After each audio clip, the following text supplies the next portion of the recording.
Principal Jatinder Kaur Randhawa ਵੱਲੋਂ ਆਪ ਸਭ ਸੂਝਵਾਨ ਸਰੋਤਿਆਂ ਨੂੰ ਸਤਿਕਾਰ ਭਰੀ ਸਤਿ ਸ੍ਰੀ ਅਕਾਲ। ਸਿੱਖ ਧਰਮ ਦੇ 6ਵੇਂ ਗੁਰੂ ਹਰਗੋਬਿੰਦ ਸਾਹਿਬ ਜੀ ਨੇ ਮੀਰੀ ਤੇ ਪੀਰੀ ਦੀਆਂ ਦੋ ਤਲਵਾਰਾਂ ਧਾਰਨ ਕਰਕੇ ਮਨੁੱਖਤਾ ਨੂੰ ਇੱਕ ਨਵਾਂ ਤੇ ਵੱਖਰਾ ਫਲਸਫਾ ਦਿੱਤਾ। ਇੰਨਾ ਹੀ ਨਹੀਂ, ਇਸ ਰਾਹੀਂ ਇਹ ਸੰਦੇਸ਼ ਵੀ ਦਿੱਤਾ ਕਿ ਇਹਨਾਂ ਦੋਹਾਂ ਵਿੱਚ ਸੰਤੁਲਨ ਰੱਖ ਕੇ ਬਿਹਤਰ ਤੇ ਮਾਣਮੱਤਾ ਜੀਵਨ ਜੀਵਿਆ ਜਾ ਸਕਦਾ ਹੈ।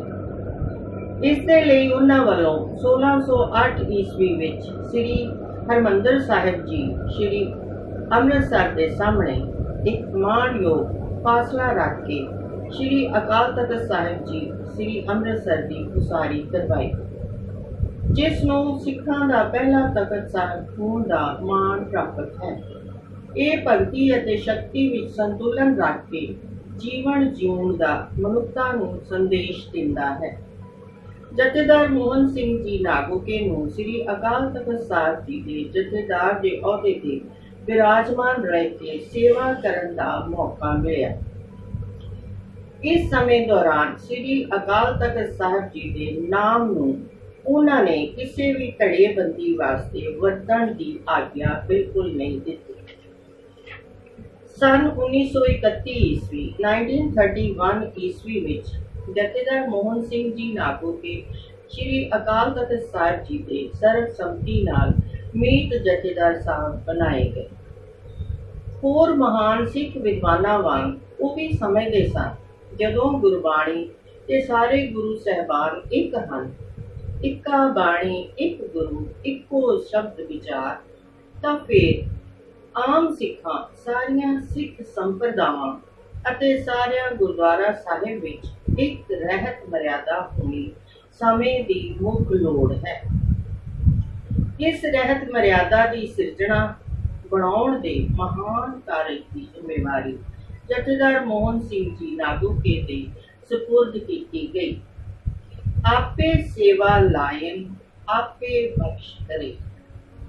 ਉਸ ਸਮੇਂ ਕੁਝ ਗੁਰਦੁਆਰਿਆਂ ਉੱਤੇ ਉਦਾਸੀ ਮਹੰਤਾਂ, ਨਿਰਮਲੇ ਸੰਤਾਂ ਅਤੇ ਕੁਝ ਉੱਤੇ ਖਾਨਦਾਨੀ ਪੁਜਾਰੀਆਂ ਆਦਿ ਦਾ ਕਬਜ਼ਾ ਸੀ।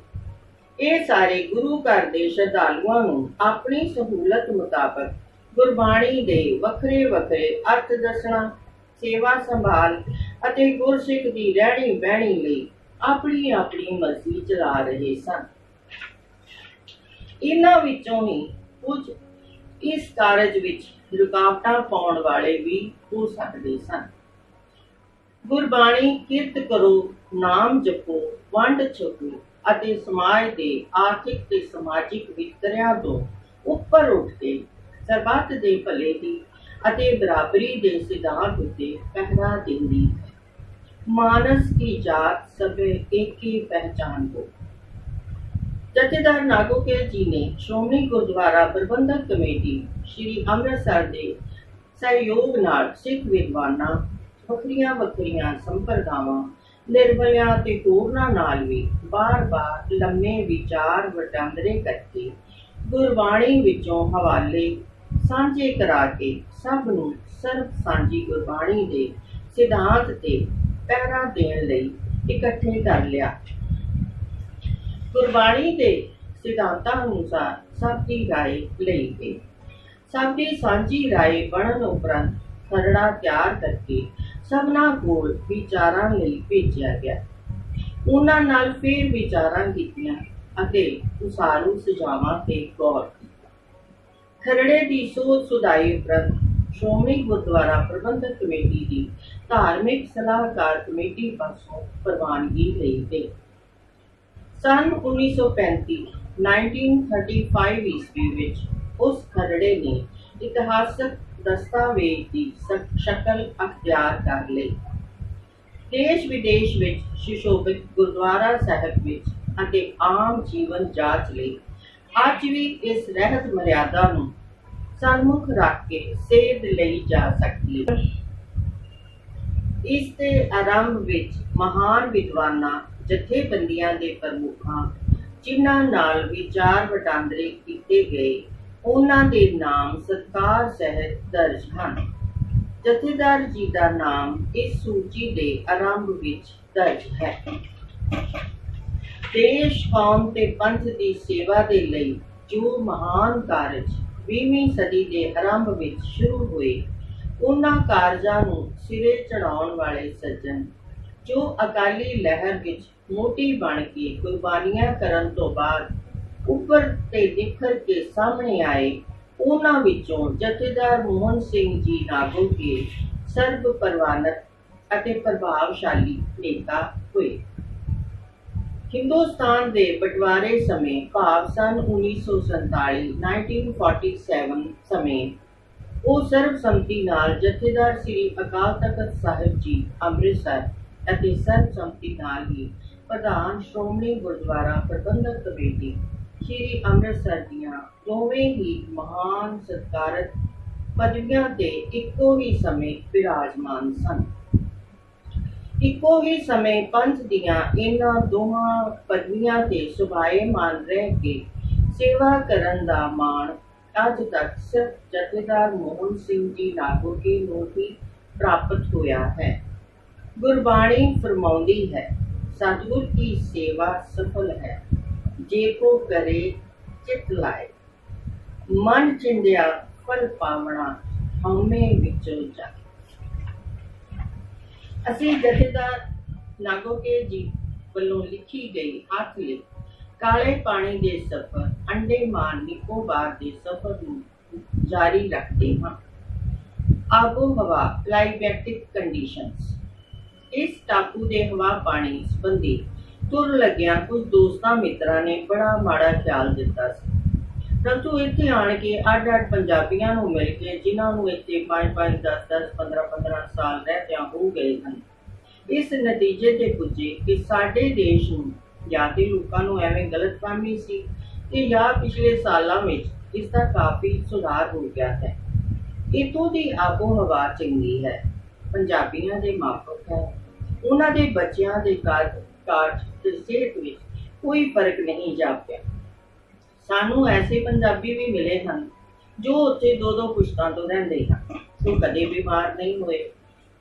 पानी पीण लई बारिश का पानी एक तां जमा करके मशीन नाल साफ करके नलकियां राही पोर्ट ब्लेयर विच वरतिया जांदा है। पानी पीण लई खूह मौजूद ने ते कई ठाईं डिग्गियां दा पानी भी पीता जांदा है। जिस दे खोपे नारियल दे दरखत होण, वो खोपे दा पानी पी के गुजारा कर लैंदे हन। इत्थे मीह पोह तो विसाख तक घट पैंदा है, जेठ तो मगर तक मीह ज्यादा पैंदा है।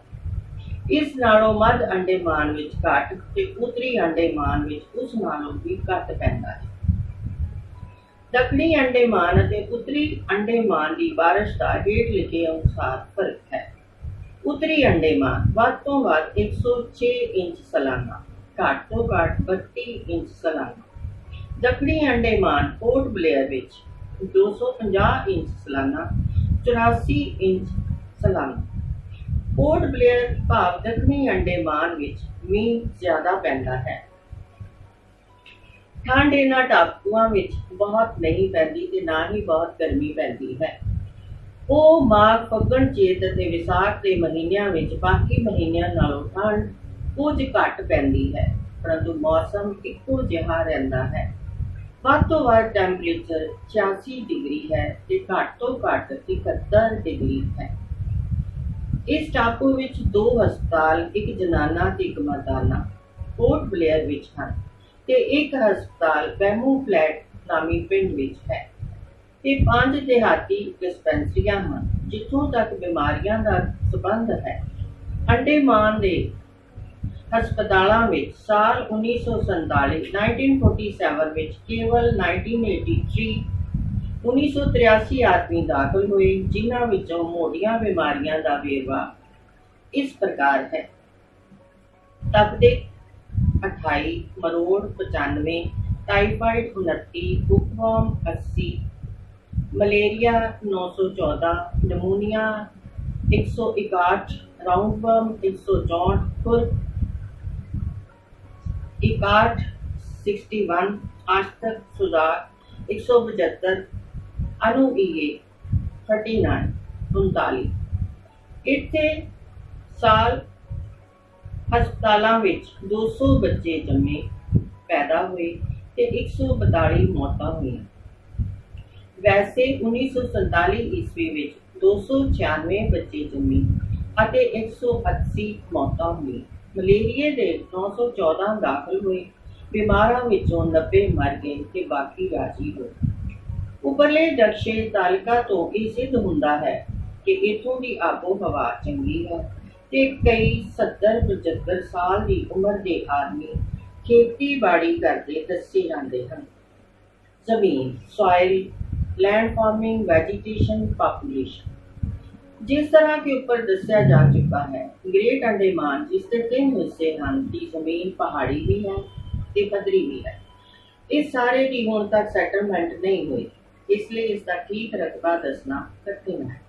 जो कुछ महकमा जंगलात तो पता लगा है उसके अनुसार मध्य अंडेमान 800 मुरबा मील, उत्तरी अंडेमान 500 मुरबा मील, वसों सिर्फ दक्षिणी अंडेमान विच है। इसकी जमीन पहाड़ी ज्यादा है ते पद्धरी घट है। इसका बंदोबस्त भी होया है। ये इको जिला है।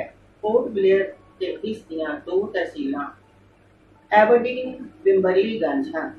पोर्ट ब्लेयर दा कस्बा टाउन एबरडीन तहसील विच हैं।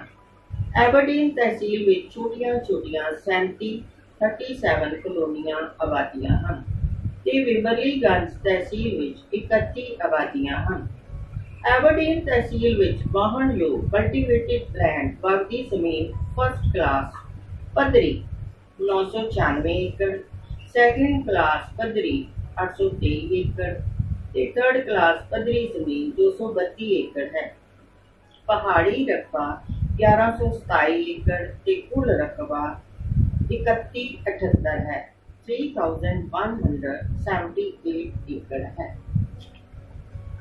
जिस which first class 182, second class 269 और थर्ड क्लास 213 एकड़ पद्धरी जमीन ते 315 एकड़ पहाड़ी जमीन ते कुल 979 एकड़ वेली है ते बाकी दी लोकां दे कोल है। इस तहसील की आबादी 2419 आदमी, मर्द, टीवियां 1419 अते बच्चे 2833 2833, कुल 6671 है। इस तहसील विच 565 वगण वाले पशु, हल चलाउण वाले अते 968 दुध देण वाले ते कुल 1532 पशु हैं। 1532 एनिमल्स अते कुल 428 फार्मर्स खेती करने वाले हैं। काश्त जमीन विचों 1384 एकड़ चावल, 68 एकड़ सब्जी, 73 एकड़ गन्ना, 26 एकड़ फलदार दरख्त, 44 एकड़ केला अते 5 एकड़ दालां काश्त भाव बेचियां जांदियां हैं। बिम्बरलीगंज तहसील की पद्धरी जमीन वाही योग 1890 एकड़ फर्स्ट क्लास, 1152 एकड़ सैकंड क्लास, 65 एकड़ थर्ड क्लास अते 209 एकड़ पहाड़ी है। कुल 3315 एकड़ जमीन वाही योग है। 3350, जिस विच 662 फर्स्ट क्लास, 601 सैकंड क्लास, 16 एकड़ थर्ड क्लास पद्धरी अते 121 पहाड़ी है। कुल 1400 एकड़ इस वेले वेली है। इस तहसील की वसों 628 मर्द आदमी, 437 औरतां टीवियां, 620 बच्चे हैं। कुल आबादी टोटल पॉपुलेशन 1684 है, 1684 है। इस तहसील विच 511 वगण हल चलाउण वाले ते 402 दूध देण वाले कुल 913 पशु हैं। जमीन जो वाही विच आई है उस विचों 1876 एकड़ विच झोना, 3 एकड़ विच गन्ना ते 8 एकड़ विच केला है। इसनों वाहण वालियां दी गिणती 420 है। इस सारे जिले दी जो 6363 एकड़ जमीन ट्रेड जिस विचों 2379 2379 खाली है, वेली है ਨੂੰ ਛੱਡ ਕੇ बाकी जंगल है जो आबाद की जा सकती है। ये तहसील आम तौर पर चावलों ਨੂੰ ਮੰਨਦੀ है। हर मां मुंगी भी ਹੁੰਦੀ है। मकई हो सकती है, कणक ते छोले होने की अजे कोई संभावना नहीं। कईयां ने छोले बीज के वेखे ने, फल नहीं पिया, उन्होंने कुर्जी का काम दिता। फसल का झाड़ पंजाब नालों घट है। इसका कारण बरखा का वध होना ते जमीन नूं चंगी तरह ना संभालना ही जापदा है। इत्थे वाही आम तौर पर असल विच किता नहीं है, क्योंकि असल किता नौकरी जां मजदूरी है। ये वाही नाल लगदा शौक दे तौर ते ही कीती जांदी है। इत्थे बलदां बैलां नालों छोटे चंगे रहिंदे हन ते उन्हां दी सेहत भी बलदां नालों वधिया चंगी रहिंदी है। परंतु मੱਖ मछली जही काफी है। छोटे जंगलों विचों डकणा ढोण दा काम भी देंदे ने। इन्हां नूं बंन के पट्ठे कोई नहीं पाउंदा ते ना ही कोई पट्ठे बीजदा है। हर काश्तकार नूं दो वगण वाले ते दो दुध देण वाले डंगर पशु जंगल विच मुफ्त चार लैण दी खुल है। इस तो वाधू लई 3 साल तो वध ਵੱਡੇ पशु लई 2 रुपए सालाना चराई देनी पैंदी है। मੱਝਾਂ नालों गाइयां दी सेहत कमजोर है। पंजाब नालों इत्थों दीयां गाइयां मੱਝਾਂ दुध बहुत घट देंदियां हन ते बकरियां बहुत निक्कियां ते कमजोर हन। घोड़े सारे टापू विच 2-3 ही किसे हन। भिंडी तोरी करेला आम हुंदा है। जापानियां ने शकरकंदी बहुत पैदा की सी। अरबी भी हुंदी है, आलू भी हो सकता है, हल्दी भी हुंदी है, खरबूजे ते हरवाणे भी हुंदे हन।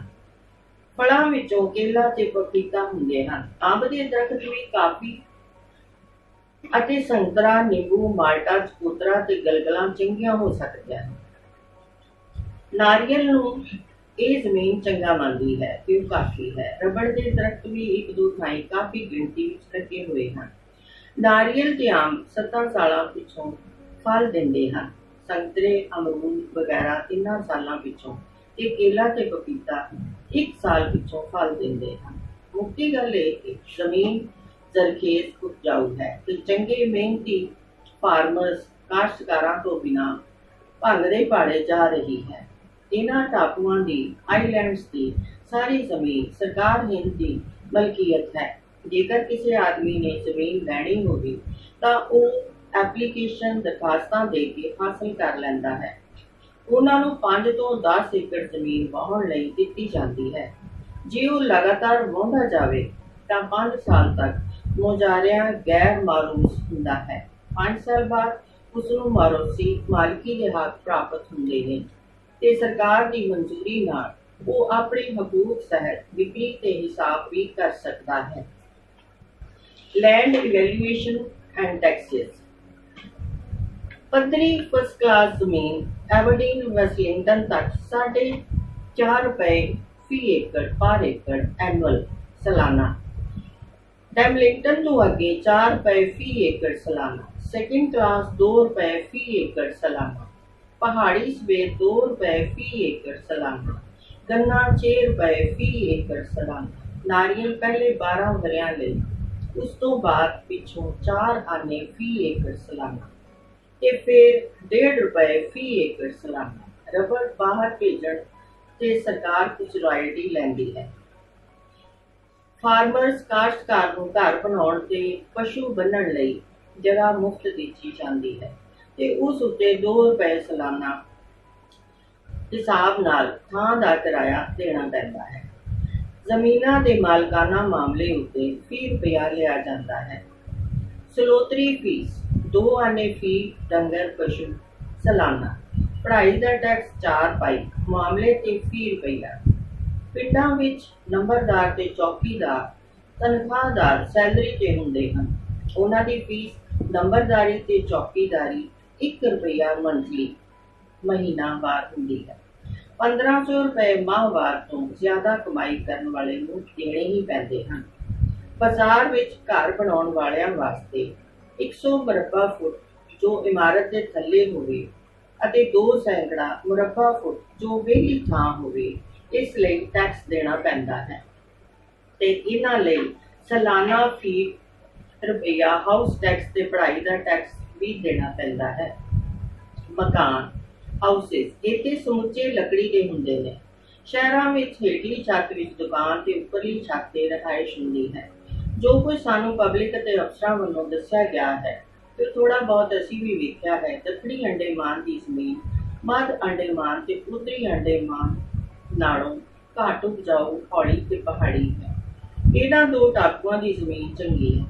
ਮੱਧ ਅੰਡੇਮਾਨ ਵਿੱਚ ਜੰਗਲਾਤ ਮਹਿਕਮੇ ਨੇ ਦੱਸਿਆ ਕਿ ਇੱਥੇ 7 ਵਾਦੀਆਂ 7 ਵੈਲੀਜ਼ ਨੇ ਜਿੱਥੇ ਜ਼ਮੀਨ ਵਾਹੀ ਯੋਗ ਪੱਧਰੀ ਹੈ, ਜਿਨ੍ਹਾਂ ਵਿੱਚ ਇੱਕ ਨਦੀ ਮਿੱਠੇ ਪਾਣੀ ਦੀ ਵਗਦੀ ਹੈ। ਇਹਨਾਂ ਵਿੱਚੋਂ ਅਸੀਂ ਵਕਤ ਦੀ ਤੰਗੀ ਕਮੀ ਕਰਕੇ ਕੇਵਲ 2 ਰੰਗਤ ਵੈਲੀ ਤੇ ਬੰਗਲਿਤ ਵੈਲੀ ਹੀ ਵੇਖੀਆਂ ਹਨ। ਸ਼ੇਰ, ਬਘਿਆੜ, ਚਿੱਤਰੇ ਆਦਿ ਖਤਰਨਾਕ ਜਾਨਵਰ ਇਹਨਾਂ ਟਾਪੂਆਂ ਦੇ ਜੰਗਲਾਂ ਵਿੱਚ ਨਹੀਂ ਹਨ। ਸੱਪ ਇਹਨਾਂ ਟਾਪੂਆਂ ਵਿੱਚ ਕਈ ਕਿਸਮ ਦੇ ਹਨ, ਜਿਨ੍ਹਾਂ ਵਿੱਚੋਂ ਵਾਈਪਰ ਤੇ ਫਨੀਅਰ ਜ਼ਹਿਰੀਲੇ ਹੁੰਦੇ ਹਨ, ਬਾਕੀ ਜ਼ਹਿਰੀਲੇ ਨਹੀਂ ਹੁੰਦੇ। ਪਿਛਲੇ ਕਈ ਸਾਲਾਂ ਵਿੱਚ ਹਾਲਾਂਕਿ ਕੁਲੀ ਆਮ ਤੌਰ ਤੇ ਜੰਗਲਾਂ ਵਿੱਚ ਨੰਗੇ ਪੈਰੀਂ ਫਿਰਦੇ ਹਨ, ਪਰ ਸੱਪ ਦੇ ਜ਼ਹਿਰ ਨਾਲ ਭਰਿਆ ਹੋਇਆ ਕੋਈ ਆਦਮੀ ਨਹੀਂ ਸੁਣਿਆ ਗਿਆ। ਹਿਰਨ ਤੇ ਸੂਰ ਜੰਗਲ ਵਿੱਚ ਹੁੰਦੇ ਨੇ ਤੇ ਚੂਹਾ ਕਦੇ-ਕਦੇ ਕਿਸੇ ਸਾਲ ਝੋਨੇ ਦੀ ਫਸਲ ਨੂੰ ਖਰਾਬ ਕਰਦਾ ਹੈ। ਅੰਡੇਮਾਨ ਵਿੱਚ ਜੁਰਮ ਬਹੁਤ ਘੱਟ ਹੁੰਦੇ ਹਨ ਤੇ ਫਿਰਕਾਦਾਰੀ ਜਿਹਾ ਕੋਈ ਵੀ ਅਕਸ ਨਹੀਂ ਹੈ। ਭਾਵ ਰੰਗ, ਰੂਪ, ਧਰਮ, ਜਾਤੀ ਆਦਿ ਕਰਕੇ ਆਪਸ ਵਿੱਚ ਨਫ਼ਰਤ ਜਾਂ ਲੜਾਈ ਝਗੜਾ ਕੋਈ ਨਹੀਂ ਕਰਦਾ। ਗੁਰਦੁਆਰੇ, ਮਸੀਤਾਂ, ਮੰਦਰ, ਬਰਮੀਆਂ ਦੇ ਮੰਦਰ ਇੱਥੇ ਮੌਜੂਦ ਨੇ। 1947 ਈਸਵੀ 1947 ਵਿੱਚ ਪੋਰਟ ਬਲੇਅਰ ਦੇ ਸਾਰੇ ਜ਼ਿਲ੍ਹੇ ਵਿੱਚ 208 FIR ਪਰਚੇ ਦਰਜ ਹੋਏ, ਜਿਨ੍ਹਾਂ ਵਿੱਚੋਂ 84 ਆਦਮੀ ਬੇਪਤੀ ਬਾਇਜ਼ਤ ਖਾਰਜ ਹੋਏ ਅਤੇ ਬਾਕੀ ਦੇ ਅਦਾਲਤ ਵਿੱਚ ਚਲਾਨ ਪੇਸ਼ ਹੋਏ, ਜਿਨ੍ਹਾਂ ਵਿੱਚੋਂ 67 ਨੂੰ ਸਜ਼ਾ ਹੋਈ। ਇੱਥੇ ਸਾਰੇ ਲੋਕਾਂ ਦੇ ਵਿੱਚੋਂ ਬਰਮੀ ਤੇ ਚੱਟੀ ਦੰਗੇ ਫਸਾਦ ਲਈ ਬਦਨਾਮ ਹਨ। ਇਸ ਸਾਰੇ ਇਲਾਕੇ ਵਿੱਚ ਬੈਂਕ ਕੋਈ ਨਹੀਂ। ਹਾਂ, ਡਾਕਖਾਨੇ ਵਿੱਚ ਸੇਵਿੰਗ ਬੈਂਕ ਦੇ ਖਾਤੇ ਦੇ ਹਿਸਾਬ ਦਾ ਪ੍ਰਬੰਧ ਹੈ। ਪ੍ਰਾਈਵੇਟ ਸ਼ਾਹੂਕਾਰ 6 ਸੈਂਕੜਾ ਮਾਹਵਾਰ ਤੱਕ ਸੂਦ ਲੈਂਦੇ ਨੇ, ਪਰ ਸਰਕਾਰ ਜੋ ਤਕਾਵੀ ਕਰਜ਼ਾ ਲੋਨ ਦਿੰਦੀ ਹੈ ਉਸ ਤੇ ਸੂਦ ਇੰਟਰਸਟ 4.25 ਸੈਂਕੜਾ ਰੁਪਏ ਲੈਂਦੀ ਹੈ। ਮਾਸ ਖਾਣ ਦਾ ਉਸ ਟਾਪੂ ਵਿੱਚ ਘੱਟ ਹੀ ਪ੍ਰਬੰਧ ਹੈ। ਝਟਕੇ ਦੀ ਕੋਈ ਵੀ ਦੁਕਾਨ ਨਹੀਂ। ਇੱਕ ਸਰਕਾਰੀ ਸਲਾਟਰ ਹਾਊਸ ਹੈ ਜਿਸ ਦੇ ਵਿੱਚ ਔਸਤਨ 10 ਭੇਡਾਂ, 10 ਬੱਕਰੀਆਂ ਤੇ 2 ਡੰਗਰ ਮਾਹਵਾਰ ਵਰਤੇ ਜਾਂਦੇ ਹਨ। ਕੁਕੜੀਆਂ ਲੋਕੀ ਆਮ ਰੱਖਦੇ ਹਨ ਅਤੇ ਖਾਂਦੇ ਵੀ ਹਨ। ਲੋਕੀ ਮੱਛੀਆਂ ਵੀ ਆਪ ਫੜ ਕੇ ਖਾਂਦੇ ਹਨ, ਪਰੰਤੂ ਗਵਰਨਮੈਂਟ ਨੂੰ ਫਿਸ਼ਿੰਗ ਡਿਪਾਰਟਮੈਂਟ ਵਿੱਚ ਕੋਈ ਕਾਮਯਾਬੀ ਨਹੀਂ ਹੋਈ। ਰੂਰਲ ਏਰੀਆ ਦੇਹਾਤ ਵਿੱਚ ਲੋਕੀ ਅੱਗ ਬਾਲਣ ਲਈ ਲੱਕੜੀ ਦੂਰ ਤੋਂ ਲਿਆਉਂਦੇ ਹਨ ਤੇ ਉਸ ਦੇ ਲਈ ਉਹਨਾਂ ਨੂੰ ਕੋਈ ਖਰਚਾ ਨਹੀਂ ਦੇਣਾ ਪੈਂਦਾ। ਇੰਡਸਟਰੀ ਇਸ ਟਾਪੂ ਵਿੱਚ ਸਿਰਫ 2 ਮਿੱਲਾਂ ਨੇ, ਇੱਕ ਸਰਕਾਰੀ ਤੇ ਇੱਕ ਪ੍ਰਾਈਵੇਟ।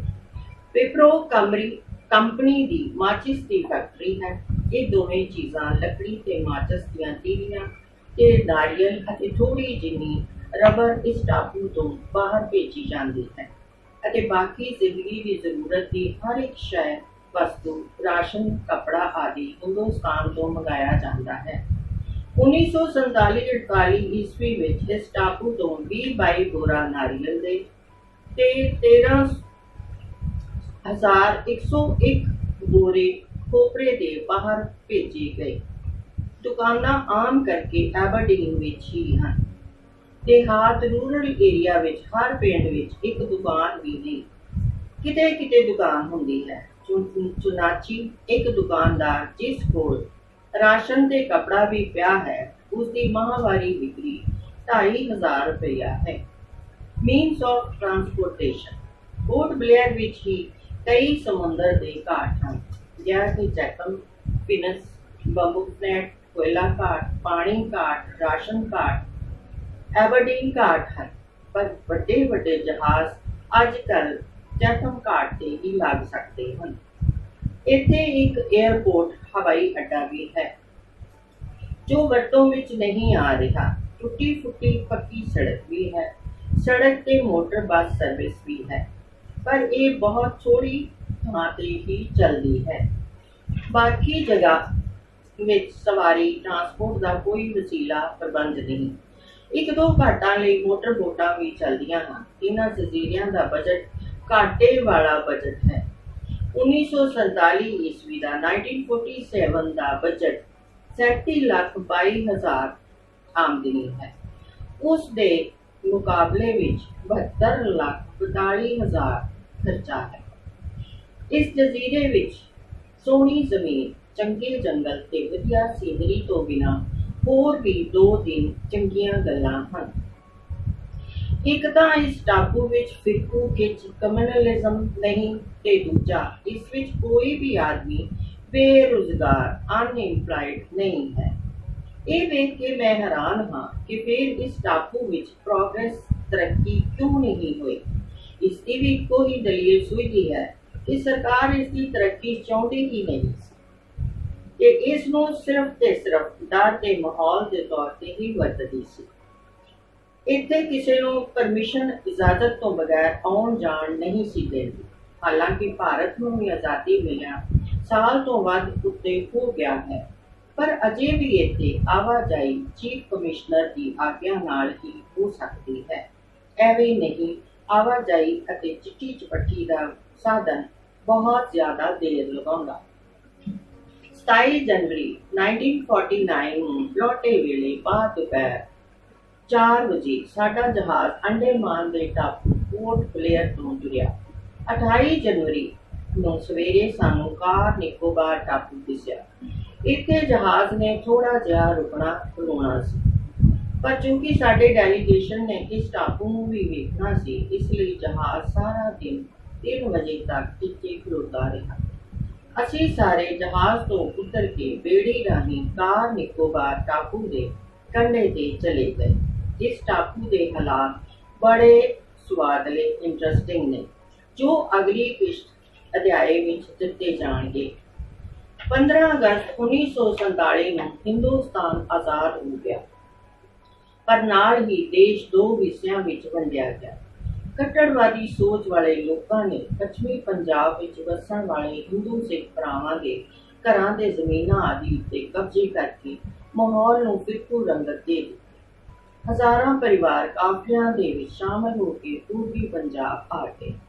हिंदुस्तान की वंड होने तो बाद पश्चिमी पंजाब तो उजड़ के आए इन्हां हिंदू सिख भरावां दे मुड़ वसेबे लई पंजाब देश के ਵੱਖ-ਵੱਖ हिस्सिਆਂ ਅਤੇ खास तौर ते अंडेमान निकोबार द्वीप समूह विच जगह जमीनां तलाशना लभना उस समय की बहुत वड्डी पहल ਅਤੇ लोड़ सी। भारत की केंद्र सरकार वालों पंजाब सरकार के मुड़ वसाऊ रिहैबिलिटेशन महकमे का एक डेलीगेशन जथेदार मोहन सिंह जी नागोके नूं चेयरमैन बना के अंडेमान निकोबार के टापुआं विच जमीनां ਅਤੇ होर लोकां नूं वसाउण दे होर साधनां नूं तलाशण लई भेजिया गया। असीं चैप्टर नंबर 5 अध्याय 5 विच आप सब सूझवान श्रोतिਆਂ ਦੇ सहयोग नाल इस ई पुस्तक विच अंडेमान निकोबार द्वीप समूह का सफर उन्हां दी हथ लिखत विच जारी रखांगे। परमात्मा आप सब श्रोतिਆਂ ਨੂੰ सेहतयाबियां, कामयाबियां ਅਤੇ नेककामियां बख्शिश करन। सत श्री अकाल।